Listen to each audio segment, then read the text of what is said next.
얼마 전, 수년 전에 선물로 받은 책 하나가 있습니다. 네가 나를 사랑하느냐 라는 책인데요, 이 책을 읽으면서 예수님께서 베드로에게 그렇게 말씀하신 깊은 의미를 다시 한번 되새길 수 있었습니다. 이 책은요, 분당의 그 선한 목자 교회 유기성 목사님이 담임하시는데, 이 유기성 목사님이 몇 년 전에 이 장로회 신학대학교에서 이 사경회에서 설교한 내용을 그대로 이렇게 책으로 옮겨놓은 책입니다. 그 책에는 보통 여러분 사경회 하면 한 3일 하잖아요. 3일 아침 점심 저녁 이렇게 한 9번 정도의 말씀 인도를 한 내용이 나옵니다. 그러다 보니까 수많은 예화, 수많은 본문들이 그 안에 담겨 있습니다. 하지만 누구나 그 책을 읽으면 그냥 단순하게 한 가지 주제로 정리를 할 수 있습니다. 그 책 말씀의 내용이 한 가지 주제를 향해서 달려가고 있기 때문입니다. 유기성 목사님의 설교 스타일이기도 합니다. 이런 겁니다. 가고자 하는, 말씀하고자 하는 도착지가 있어요. 그 도착지를 가기 위해서 여러 가지 도로를 지나고 또 휴게소를 지나고 사람들을 만나는 거죠. 마찬가지로 이 책 또한 하나의 주제를 여러 측면에서 생각할 수 있도록 하나의 주제를 가지고 여러 가지 이야기들을 그리고 또 여러 생각들을 할 수 있도록 돕습니다. 특히나 이 책은 이런 내용입니다. 책 제목, 네가 나를 사랑하느냐. 이 한 문장은 뭐 우리가 다 아는 것처럼 예수님이 베드로에게 물었던 그 질문이지 않습니까? 한 1년 정도만 교회를 다녔다 하면 한 번쯤은 들어봤을 구절입니다. 하지만 여기서 다루는 것은 그냥 네가 나를 사랑하냐? 너 나 사랑해? 이 정도의 말씀이 아니라 정말 그러한가? 정말 그러한가? 라고 마음에 안 와닿겠지만 예수님이 하신 그 한 말씀은 베드로의 어떤 여러 가지 상황들과 맞물려서 베드로 굉장히 이렇게 순간 이렇게 집중하게끔 하고 또 고민할 수 있게끔 한 질문이었습니다. 그 질문을 우리들에게도 하는 거죠. 네가 나를 사랑하느냐? 예수님이 지금 나에게 네가 나를 사랑하느냐라고 물었을 때 우리는 어떻게 할 것인지에 대한 여러 가지의 어떤 그 각도에서 질문하게 하고 또 피정의 시간을 갖게 하는 좋은 책입니다. 한번 읽어보시기를 바랍니다. 오늘 전혀 설교랑 내용 관계없는 내용인데 제가 왜 이 말씀을 드리냐면, 생각해보면 우리는 이 기도할 때, 심지어 기도할 때 거룩하신 하나님 이렇게 할 정도로 거룩이라는 말을 오늘 이런저런 의미에서 우리들의 대화 속에서 너무나도 잘, 그리고 자주 사용되는 거룩에 대해서, 특히 하나님의 거룩하심에 대해서 깊게 좀 생각해보는 시간이 되었으면 좋겠습니다. 오늘 유기성 목사님의 어떤 그 설교 내용들이 네가 정말 나를 사랑하는가? 라고 물었다고 한다면 오늘 우리는 하나님의 거룩에 대해서 우리가 좀 진지하게 고민해보고 좀 더 나아갈 수 있는 시간이 되면 좋겠습니다. 정말 우리가 생각해보면 기도할 때도 거룩하신 하나님 이 단어를 굉장히 많이 사용합니다. 그렇게 지나오면서 우리가 놓치고 또 잊어버리고 있는 것은 아닌지, 기도 시작할 때 앞에 어떤 하나님이라고 우리가 붙이기는 붙여야 되는데 딱히 뭔가 떠오르지 않아서 거룩이라는 단어를 사용하진 않은지, 혹은 습관적으로 이 단어를 사용하는 것은 아닌지 오늘 말씀을 통해 다시 한번 점검해 보았으면 좋겠습니다. 이사야서에서는 하나님을 묘사할 때 특이하게도 이스라엘의 거룩한 이라는 표현을 많이 사용했습니다. 이스라엘의 거룩한 이라는 이 표현은 구약에서 총 31번 정도가 사용이 되었습니다. 그 중에서 오늘 본문이 속해 있는 이사야서에 25번이나 나오고요, 다른 구약 본문에 6번이 나옵니다. 즉 이사야서가 여호와의 거룩성을 특별히 강조하고 있다는 것. 우연히 그렇게 된 것이 아닙니다. 오늘 거룩하신 하나님은 이사야가 살았던 그 시대적 상황과 맞물려서 반드시 선포되어야 할 하나님의 성품, 하나님의 그 존재였습니다. 오늘 본문 함께 보겠습니다. 이사야서 6장은요 이사야의 소명장이라고도 불리는 아주 유명한 말씀입니다. 오늘 본문에는 이사야가 소명 받을 때 그 상황이 등장하는데요, 짧게 살펴보면 우시아라는 왕이 죽습니다. 우시야라는 왕이 죽어요. 우시야 왕은 누구일까요? 남유다의 제10대 왕이고요, 16살이라는 어린 나이에 왕이 되었습니다. 그리고 52년이라는 긴 시간 동안 남유다의 영적, 정신적, 물질적 황금기를 재건한 영적 거인입니다. 또한 이 우시야는 하나님 앞에 신실했던 사람입니다. 우상을 제거했고요, 블레셋과 싸우면서 주요 성읍들을 차지하는 공로를 세웠습니다. 뿐만 아니라 무기 개발을 또 통해서 국가 안보에도 크게 기여했고, 농사를 적극적으로 격려해서 민생에도 힘썼던 왕이었습니다. 우시야는 다윗과 솔로몬과 비교될 만큼 좋은 추억으로 기억되는 몇 안 되는 왕 중에 한 명이 우시야 왕입니다. 역대하 26장에서 우시야 왕의 치세 때 유다의 전성기 때 국력을 다시 회복할 수 있었다라고 성서는 평가합니다. 그것도 나라가 쪼개어진 분열 왕국 시기에 유다의 황금기를 이루은 거죠. 통일 왕국이 아니라 분열 왕국 때 그 유다의 전성기를 재건했다라는 것은 성경이 아주 높게 평가하고 있다는 것입니다. 이사야는 이미 이 우시야 통치 기간 중에 궁중에서 선지자로 활약했었습니다. 그렇게 지내던 중에 하나님께서 우시야 왕이 죽던 그 해에, 우시야 왕이 죽던 그 해에 이사야 선지자를 부르십니다. 그때 이사야 선지자가 하나님께 기도하던 중에 하나님의 거룩에 휩싸여서 어떤 환상을 하나 보게 됩니다. 그 말씀이 오늘 본문의 말씀입니다. 여러분 한번 상상해 보시겠습니까? 주님께서 높이 들린 보좌에 앉으셨고, 또 주님의 그 옷자락은 성전에 가득했습니다. 그리고 스랍들이 서로 찬양하는데 그 찬양의 소리가 바로 거룩하다, 거룩하다, 거룩하다 였습니다. 그냥 거룩하다, 거룩하다, 거룩하다 하면서 낮은 어조로 우리가 찬양할 때 못 부리면서 거룩하십니다 주님, 거룩하십니다 주님, 거룩하십니다 주님, 이렇게 한 게 아닙니다. 여러분, 마치 우리나라의 대한민국 독립이 되던 날 온 동네방네 사람들이 나와서 목소리 치면서 그 묶였던 것들이 자유가 되던 그날의 마음으로 그 문지방의 터가 흔들릴 만큼의 기쁘고 큰 소리였습니다. 여기 성경에 우리가 개역 한글판에 창화하였다라는 표현이 있는데, 그냥 그거는 뭐 하나님은 거룩하십니다, 하나님은 거룩하십니다 이런 게 아닙니다. 여기서 스랍들이 우리가 이렇게 잘 어떤 의미에서는 천사들이라고 표현할 수도 있는데, 이 천사들이 하나님의 거룩하심을 보고 이야기했던 것은 거룩하다 하고 비슷합니다. 대한독립 만세! 막 울면서 막 기쁜 그 함성의 소리요. 대한민국! 울면서 막 그렇게 할 때 거룩하십니다! 라고 한 겁니다. 이사야의 선지자의 메시지는요, 전체적으로 긴장감이 엄청나게 흐르는 것을 볼 수 있습니다. 긴박한 시대적 상황에 따른 메시지였기 때문입니다. 다윗과 솔로몬의 비교가 될 만큼 엄청난 황금기를 누린 우시야 왕이 죽고 난 다음 도대체 무슨 일이 있었던 것일까요?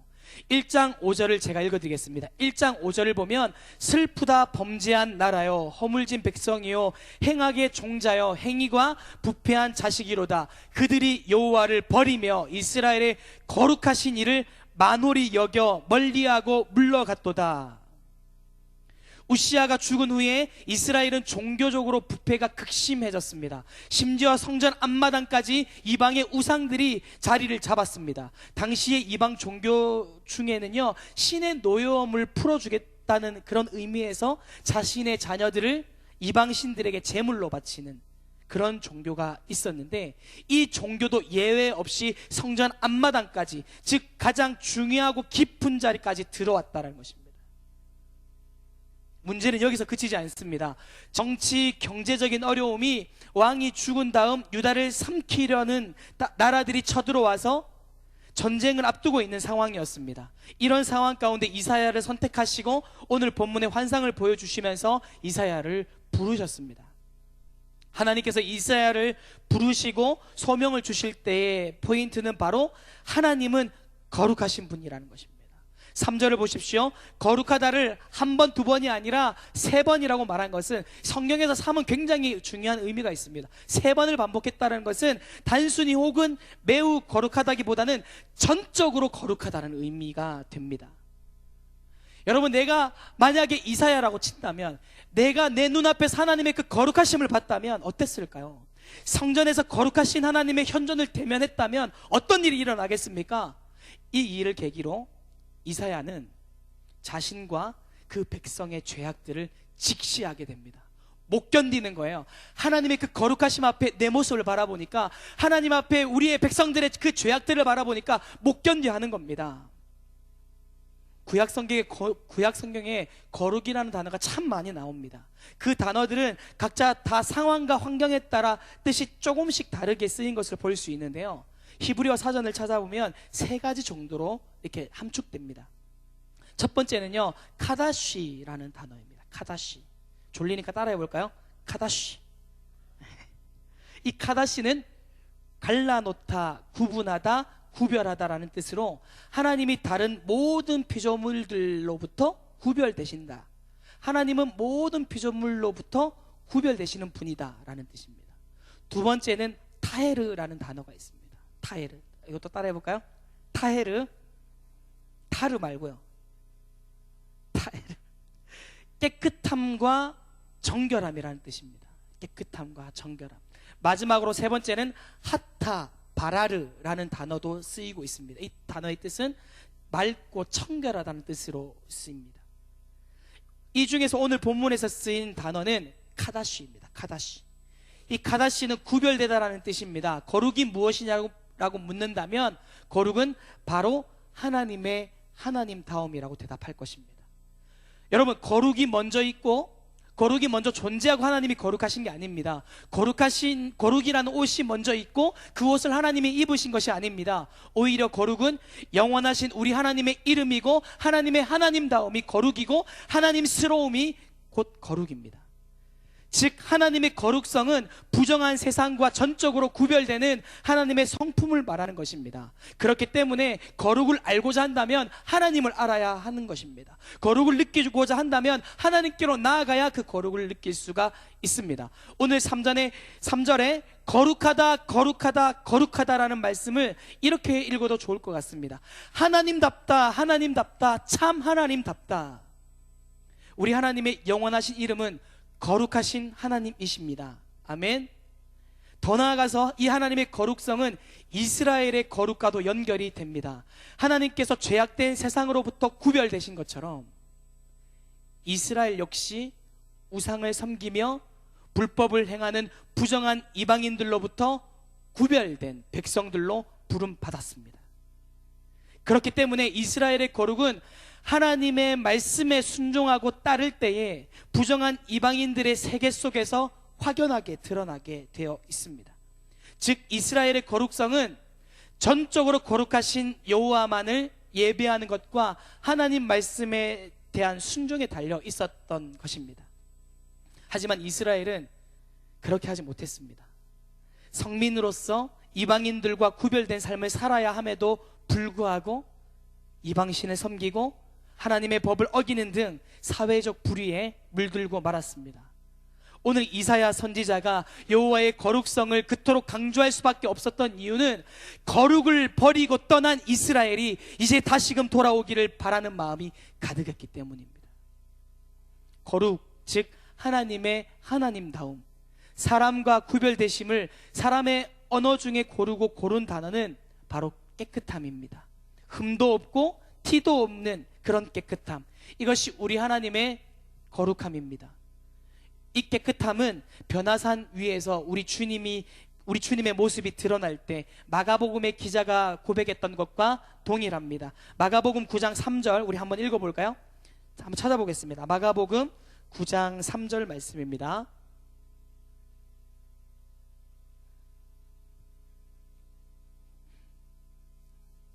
함께 읽겠습니다. 시작. 그곳이 광채가 나며 세상에서 빨래하는 자가 그렇게 희귀할 수 없을 만큼 매우 희어졌더라. 세상에서 가장 깨끗한 것을 떠올려 보십시오. 하얀 종이, 투명한 바다, 여러분, 우리가 상상하는 그 무엇도 완벽하게 깨끗하지는 않습니다. 하지만 하나님은 그런 흠이 없으십니다. 이런 하나님의 거룩은 깨끗함을 넘어서 때로는 우리에게 두려움을 일으키기도 합니다. 그래서 하나님의 거룩함 앞에 선 선지자의 첫 반응이 두려움이었습니다. 차라리 공포라고 하는 것이 더 적절할지도 모릅니다. 5절을 보면, 오늘 본문 말씀 5절을 보면 이사야 선지자가 이렇게 고백합니다. 화로다 나여 망하게 되었도다. 뭐라고 합니까? 망했다라는 거예요. 큰일 났다는 겁니다. 나 이제 죽었다라는 거예요. 천사들 역시 마찬가지입니다. 거룩하다 거룩하다를 외치는 천사들은 자신들의 날개로 얼굴을 가리고 발을 가리는 것을 볼 수 있습니다. 그럼 저는 6살 아이를 둔 아빠입니다. 혹시 주일날 교회를 지나가다가 저를 닮은 아이가 있다면 그 아이가 제 아들입니다. 그 아이는 한 명밖에 없어요. 제가 찾아봤는데 특이하게 생긴 애는 한 명밖에 없어요. 저는 이 아이가 태어난 다음 저에게 여러 가지 변화가 있었지만 그 중에 하나는 말과 행동이 조심스러워졌다라는 겁니다. 저에 있는 이 더러움이 그 아이에게 그려질까봐 두려운 마음이 들어서입니다. 이미 많이 저에게 물들어 있는지도 모릅니다. 이 아이를 바라볼 때, 처음에 이 아이를 바라보면서 너무나 깨끗해서 도망치고 싶은 그런 부끄러움, 나의 존재가 흠이 되지 않을까 하는 서 있을 수 없는 두려움, 심지어 저 깨끗함이 나를 파괴할지도 모른다는 그런 두려움을 느꼈다면 어쩌면 그때 우리는 하나님의 거룩함을 살짝 엿본 것인지도 모릅니다. 깨끗함이 쌓이고 쌓여서 두려움이 된 깨끗함, 그것이 우리 하나님의 거룩함입니다. 말씀을 맺겠습니다. 여러분, 하나님의 가장 하나님다움, 그리고 이 세상의 것과는 차마 비교한다는 것이 거북스러울 수 있을 만큼의 깨끗함, 심지어 이런 깨끗함을 통해서 두려움마저 드는 하나님의 이 거룩, 우리가 이 땅을 살면서 어떻게 경험할 수 있겠습니까? 하나님은 이사야를 하나님의 사람으로 부르시기 이전에 우시야 왕을 떠나게 하셨습니다.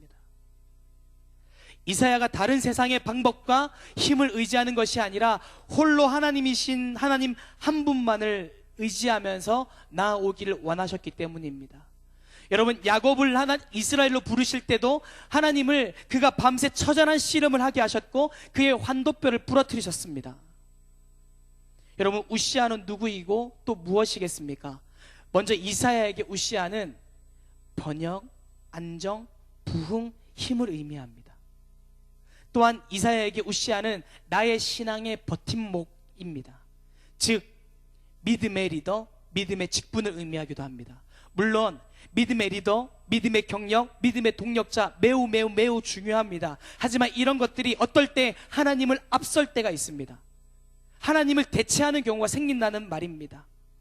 이런 것들이 아무리 중요하다고 해도 하나님을 대신할 수는 없습니다. 많은 신앙인들이 사역과 믿음의 현장에서 정작 하나님을 의지하기보다는 믿음의 직분, 경력, 동력자들을 더 많이 의지하는 오류를 범하게 되는 것을 봅니다. 오늘 하나님은 우리를 우시아가 죽은 후에 비로소 하나님의 자리로 나오게 하십니다. 결국 하나님을 가린 것이 이사야에게는 이 우시아였다는 것입니다.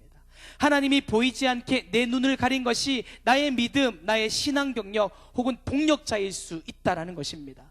내 삶에 복으로 주어진 좋은 삶의 환경과 조건들, 그리고 생각만 해도 넉넉하고 든든한 믿음의 동력자들이 나의 거룩을 방해하고 하나님을 보지 못하게 하는 가장 큰 방해물일 수도 있음을 기억하시기 바랍니다. 오늘 우리가 다시 한번 기억하기를 원합니다. 우시아가 죽었을 때 이사야는 보좌에 앉으신 하나님, 성전을 채우시는 그 하나님을 보았습니다. 사랑하는 여러분, 하나님은 하나님의 가장 하나님다움으로 우리와 구별되시지만 은혜로 그 거룩에 참여할 수 있게 하십니다. 나의 우시아가 죽고 하나님의 거룩하심을 하나님의 은혜로 우리들의 삶 가운데 경험하는 저와 여러분 되기를 간절히 소망합니다. 함께 기도하겠습니다. 사랑의 하나님, 지난 한 주간 주님의 펴신 팔로 지켜주시고 오늘 주의 전에 나와서 예배드리게 하심을 감사드립니다. 말씀이 들려지지 않는 우리들의 삶이 되지 않게 하여 주시고 언제 어디서 무엇을 하든 하나님의 말씀을 들으며 순종하는 저희들 되게 하여 주옵소서. 허락하신 말씀을 듣습니다. 들은 말씀으로 각자의 삶 가운데 말씀으로 살아내는 은혜가 있게 하여 주시고 약할 때 강함이 되시는 하나님을 경험하는 한 주가 되게 하여 주옵소서. 특별히 오늘 이사야가 경험했던 하나님의 거룩하심에 대해서 말씀을 듣습니다. 결코 다가설 수 없는 하나님의 하나님다우심을, 하나님의 그 은혜로 경험할 수 있는 한 주 되게 하여 주옵소서. 우리들의 삶 속에 묻어있는 우시아가 날마다 죽게 하심으로 하나님의 임재를 경험하게 하여 주옵소서. 그래서 거룩한 척하는 삶이 아니라 말씀으로 살고 기도로 호흡하며 찬양하는 삶이 되게 하여 주옵소서. 감사드리며 예수님의 이름으로 기도드립니다. 아멘.